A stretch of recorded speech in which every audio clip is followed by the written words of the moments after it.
აჭარის უმაღლესი საბჭო საქართველოს პარლამენტიდან კიდევ ერთი კანონ პროექტის გამოთხოვის საკითხს განიხილავს. ჯანმრთელობის დაცვის შესახებ კანონ პროექტი აჭარის უმაღლესმა საბჭომ პარლამენტს 2012 წელს გადაუგზავნა.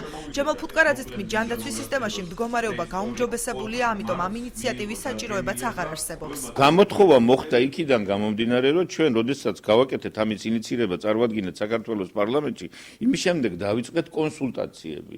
ხარისხის მომსახურეობის მხრივ პრეტენზიები თუ არსებობს ავტონომიური რესპუბლიკის ტერიტორიაზე საგრძნობლად შემცირდა და შესაბამისად აღარ არის ასეთი პრეტენზიები. აჭარის უმაღლეს საბჭოში განმარტავენ, რომ კანონ პროექტის იდეა აჭარის ჯანდაცვის სამინისტროს ეკუთვნოდა და სამედიცინო დაწესებულებებში მომსახურების ხარისხის მონიტორინგის განხორციელებას ეხებოდა, თუმცა ამ ეტაპზე უწყება უფლებების დელეგირებას მიზანშეწონილად აღარ მიიჩნევს. იმდენად ამდენადაც წინ გვაქვს უამრავი ისეთი გლობალური პროექტები, რომელიც ხორციელდება, რომელიც უნდა განხორციელდეს. ამიტომ სანამ ეს საკითხები არ დამთავრდება, ვფიქრობთ, აი ამ საკითხის განხილვა, რაღაცა გარკვეული უფლებების აჭარის ავტონომიურ რესპუბლიკაზე დელეგირებისა ძალიან ნადრევი იქნება. საპირისპირო არგუმენტები აქვთ აჭარის უმაღლესი საბჭოს უმცირესობის წარმომადგენლებს. პეტრე ზამბახიძე კანონ პროექტის გამოთხოვის წინააღმდეგია და აცხადებს, რომ ამ სფეროში პრობლემები ჯერ კიდევ მრავლადაა. მისი თქმით, კანონ პროექტის გამოთხოვის ტენდენცია საბჭოში უნდა შეიცვალოს. უმცირესობის პოზიციას არ იზიარებენ უმრავლესობის წევრები. სამწუხაროდ უმაღლესი საბჭო აგრძელებს იგივე ტენდენციას საქართველოს პარლამენტიდან კანონ პროექტების გამოთხოვისა. ეს ინიციატივა, რომლის გამოთხოვაზე დღეს არის საუბარი, იყო ძალიან მნიშვნელოვანი ჩვენი რეგიონისთვის, მნიშვნელოვანი იმისთვის, რომ ჯანდაცვის ხარისხის კონტროლი კიდევ უფრო გაძლიერებულიყო.